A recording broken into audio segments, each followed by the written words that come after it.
of Judah, let the lion roar. Hail, hail, Lion of Judah.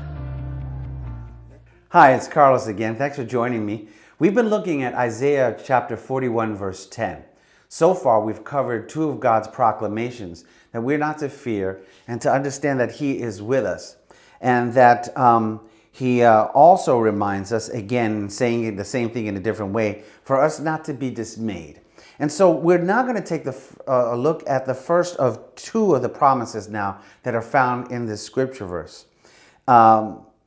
He says, here in that part of the scripture, God speaks and says, I will strengthen thee, yea, or yes, I will help thee. So I will strengthen thee, yea, I will help thee. There's an old poem I heard, I did some research on. It's called Poems Are Like Pie Crust, or Poems Like Pie Crust. Now the title seems to suggest that promises are made to be broken. Now, I always thought that was, apparently a friend of mine told me that was a Russian proverb. I don't know why it has to be Russian. But the point is that in that poem, I guess, or that part of that poetry, it says that people break their promises. And I think if you and I have lived long enough, we know that people break their promises, right? We've broken promises. Somebody's broken a promise to you. We see it in politics. We see broken promises in our families. We see broken promises in our lives. But know today that God keeps His promises. The Hebrew word for strengthen here means to be alert physically and mentally. If you know anything in your living life, God knows we need to be alert mentally and physically as well as spiritually. He knows that we need help from the inside and on the outside.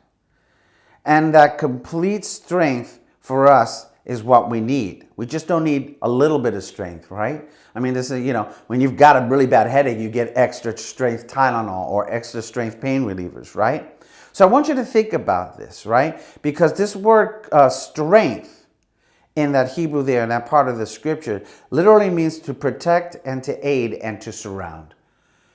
I think that when we're going through something that we're dismayed about, or that we're fearful of, or that we're concerned about, or that we're asking God in our weakness that His strength would be made perfect, God offers us protection, a protection that completely surrounds us. And a lot of times I think we think too much in one dimension. I think that God, in the sense, like, it's not just around us, but it's around us. You know what I mean? Above and below, the right to the left, northeast, southwest, whatever that direction is, all those directions, God is completely surrounding us and giving us the strength we need to cover us. And so be encouraged today that we don't have to dwell on our own strength, but that God gives us strength to carry on and press through. Remember, steer clear of fear. Hail, hail, Lion of Judah, let the lion roar. Hail, hail, Lion of Judah, let the lion roar. Hail, hail, Lion of Judah, let the lion